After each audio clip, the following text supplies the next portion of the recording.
Part 1. You'll hear a telephone conversation. Now you have some time to look at questions 1 to 6.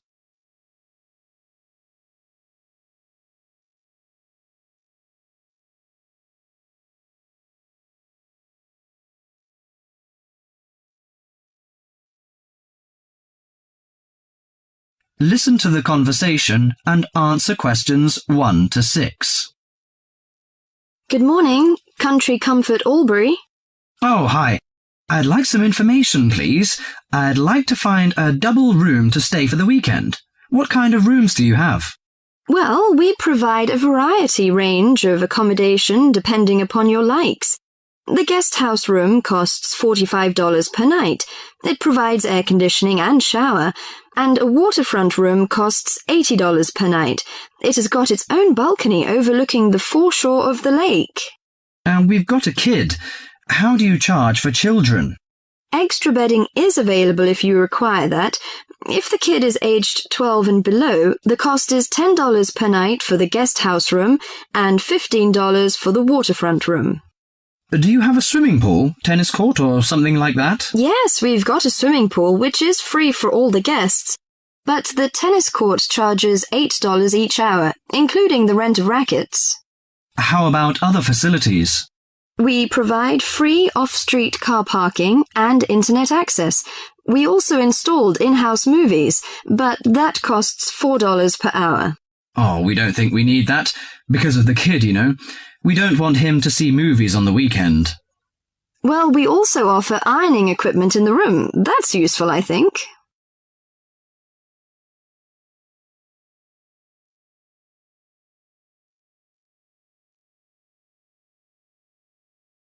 Before listening to the rest of the conversation, you have some time to go through the questions 7 to 10.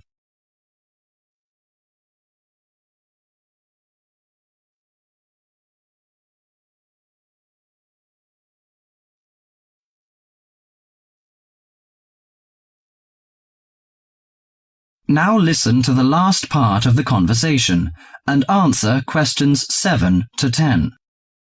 Great! Could you tell me the address? How do we get there? Yes, it's Country Comfort Albury, Albury, at 648 Dean Street, New South Wales. 648 Dean Street, Dean, is that right? Yes. Well, I wonder what activities are available there in this season. You know, we want to have an indulgent weekend in the boring winter. Oh, you'll not get bored here. You know, Albury is the perfect base for alpine skiing. Besides that, winter's frosty alpine air encourages walks through mist-laden valleys. You can walk alongside rushing streams and waterfalls. After returning to the warm and comfortable lounge, you can sit by the open fire. I think this is the ideal time of year to nourish your body at the Salus Spa. The idea of skiing doesn't appeal to me very much, but it sounds good to have a relaxing walk through the valleys. Maybe after that, I'll have a massage and some soaking in the spa. And you know, this hotel is perfectly located in a quiet position off the main highway in central Albury. It's within walking distance of licensed clubs, restaurants, shops, and the central business district. It's known for its excellent cuisine and warm Australian hospitality. Good. It's a good idea to taste the tasty dishes in one of the restaurants. My wife may be interested in shopping. She's always keen on that. I think I'll contact you later. Thank you very much. That is the end of part 1. You now have half a minute to check your answers.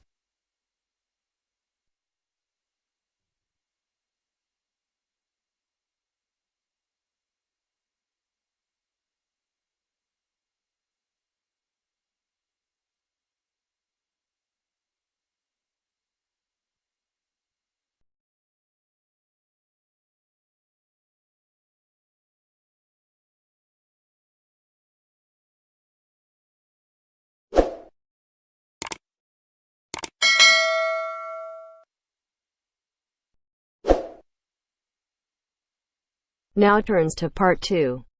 Part 2. First, you have some time to look at questions 11 to 16.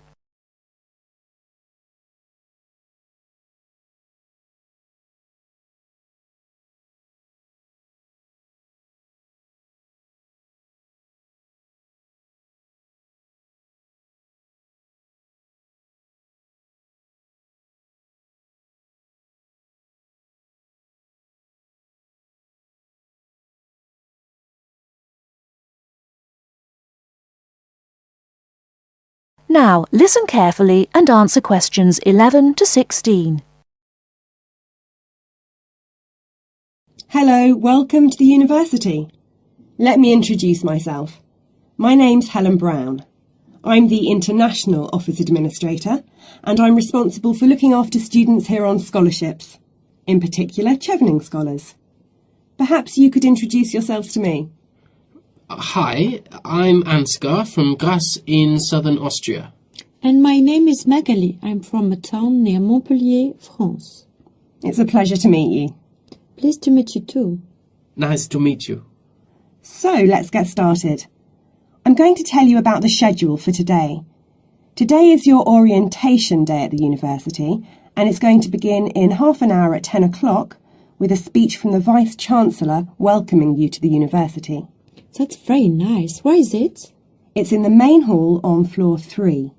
Okay, but how do we get there? From here, the International Office, go down the corridor, past the lecture theatre and student common room. Then you'll be at the main entrance and you'll see the lift to your left. Take the lift to floor 3 and the main hall entrance is after the buffet. Okay, floor 3 after the buffet.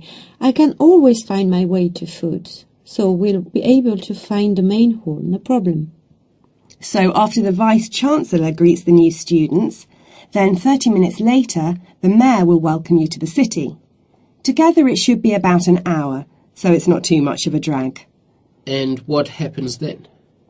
After that, you'll have a meeting with a representative of the British Council, and she will brief you on life in Britain and what your sponsor expects, and of course doesn't expect from you. It will be nice to meet them. Is that in the main hall too? No, but it is on floor 3 again. With your back to the main hall, go down the corridor past the labs. Sorry? The laboratories, on your right, and the computer cluster rooms on your left, and at the end of the corridor are seminar rooms 1 and 2.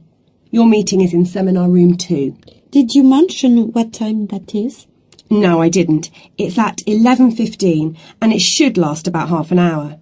You'll meet her a number of times during your studies, so it's important to go to that meeting. Okay, I'll make sure Magali is on time. Ansgar, I'm always on time. Very well. Now for the final part of the morning and lunch, you'll be with your department. We're both doing biomedicine. Oh, that's interesting. But we're not sure how to get to our department. Well, you don't need to go very far from seminar room 2. The laboratories and seminar rooms all belong to your department. So basically, you need to turn left out of seminar room 2 and go past the next 2 teaching rooms. Your departmental office is on the left. Will someone be there to meet us? Oh, but of course. At 12 o'clock, the course administrator will meet you at the departmental office and introduce you to members of staff and the head of department, Professor Heanue. Heanue? How do you spell that? Heanue. He will tell you about the department and your course, the coursework and academic life in Britain. Have you both got reading lists? Yes, I have. I'm afraid I haven't. You can get one at that meeting. Then finally, as it's your first day, you'll have lunch with the department staff in the refectory from 1 to 2. Oh, that's really nice. Great. There's just one more thing. In the afternoon, you have the chance to meet other international students in the main hall again. And you can ask them about their time at the university. That's from 2:30 onwards. I'm looking forward to that.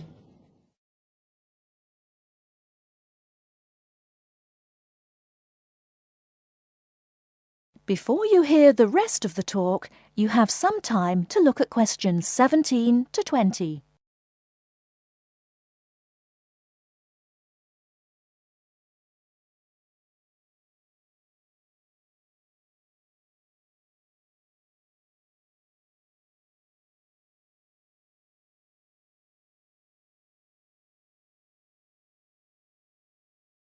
Now listen and answer questions 17 to 20.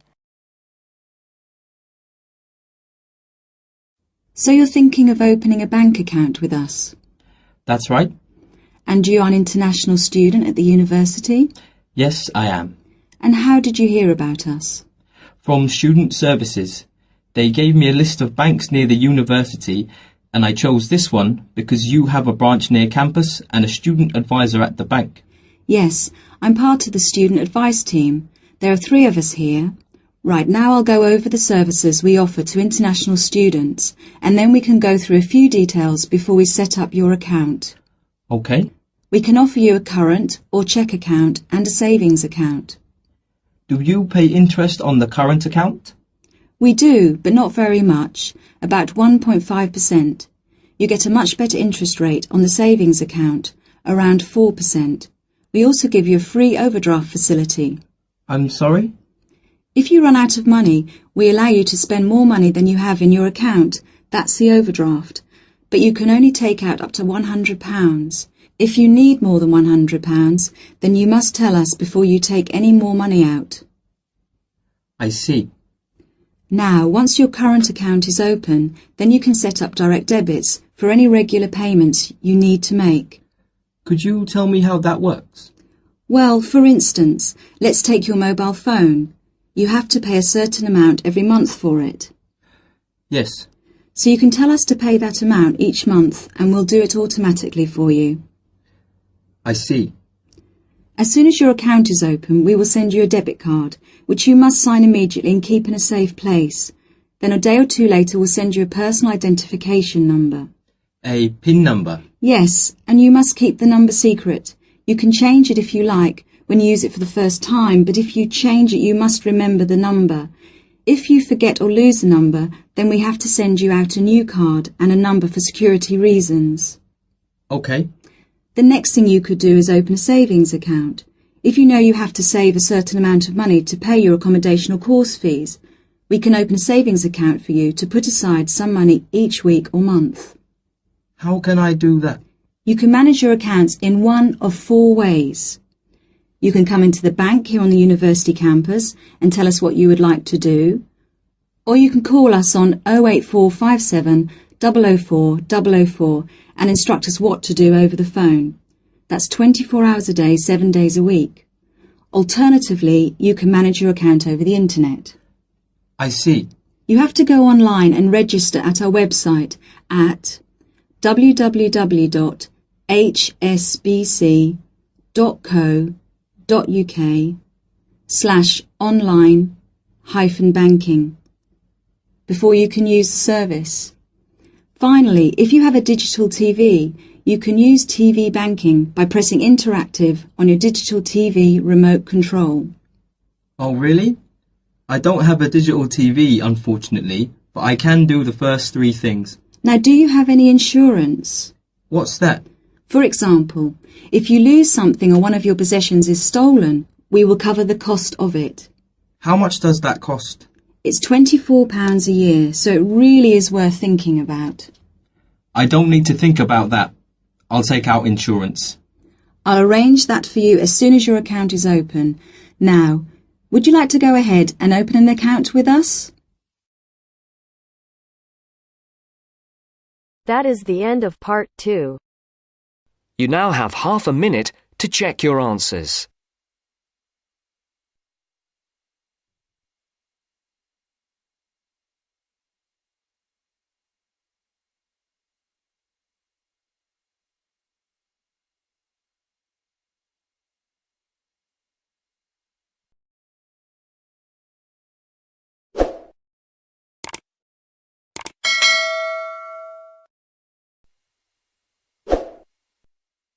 Now turns to part 3. Part 3. You hear a club leader giving information to a group of young people who are planning to do a 2-week holiday course at the Tamerton Centre. First, you have some time to look at questions 21 to 25.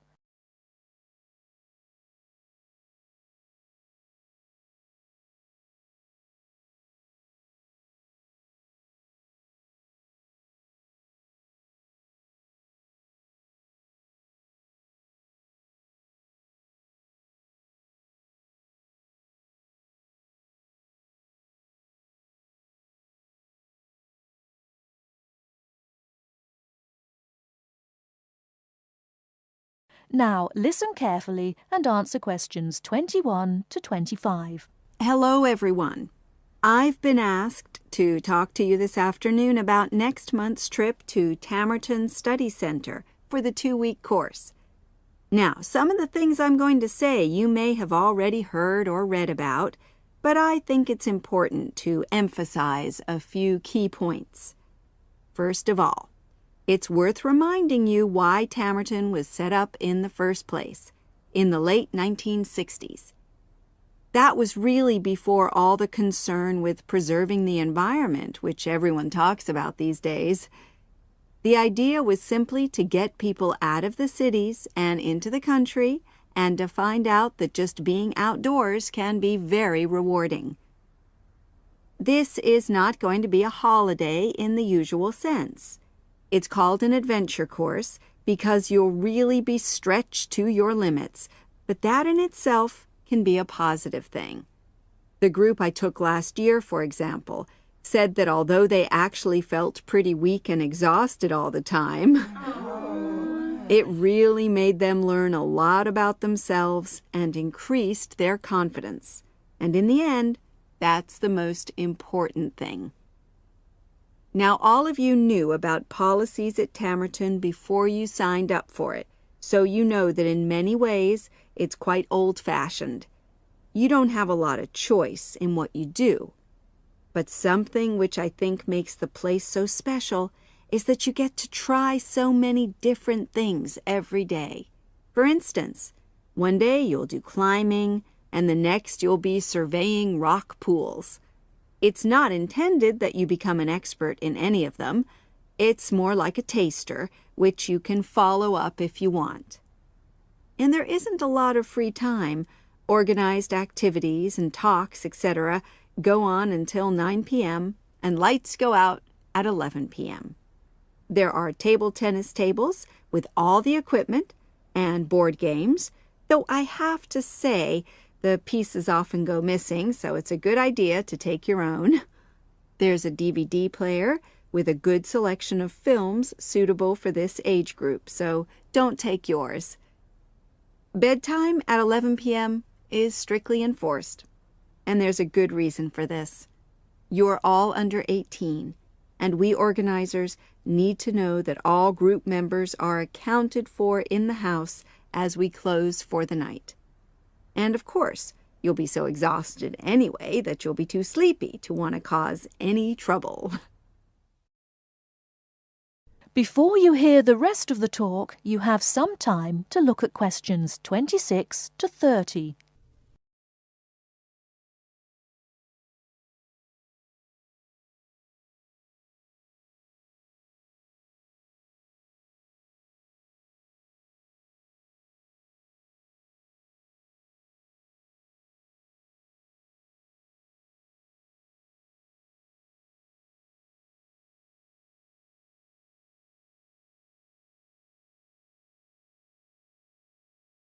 Now listen and answer questions 26 to 30.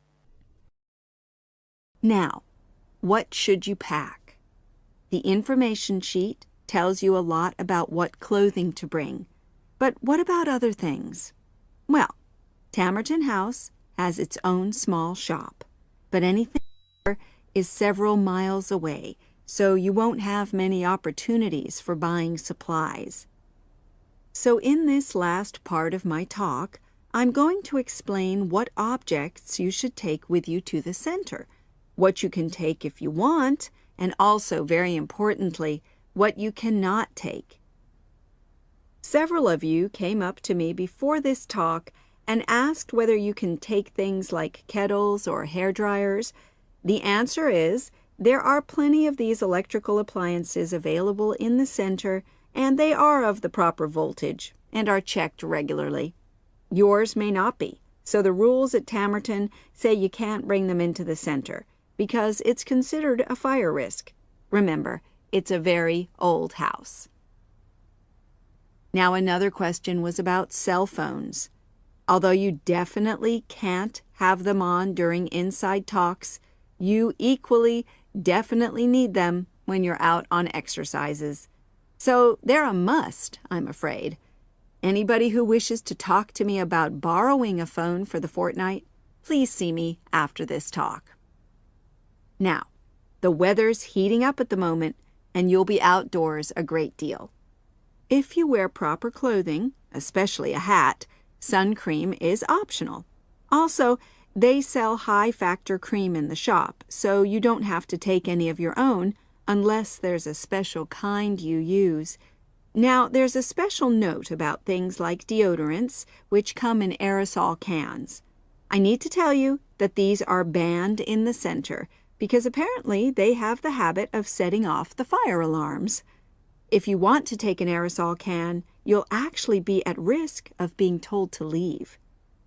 And finally, people have been asking about whether they need to take towels. Well, the center does provide 1 towel per guest, which you're required to wash yourself. If you're happy with that, then don't bring another. If not, take one of your own. Just remember how much outdoor exercise you'll be doing and how dirty and wet you'll be getting. That is the end of part 3. You now have half a minute to check your answers.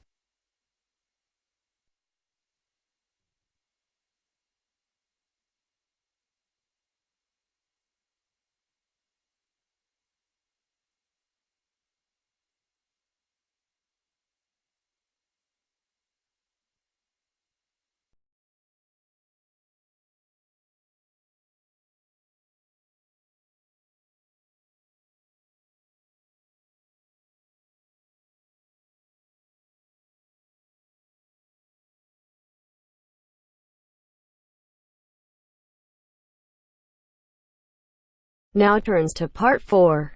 Part 4. Listen to the introduction about Tower Bridge and complete the summary. First, you have some time to look at questions 31 to 40.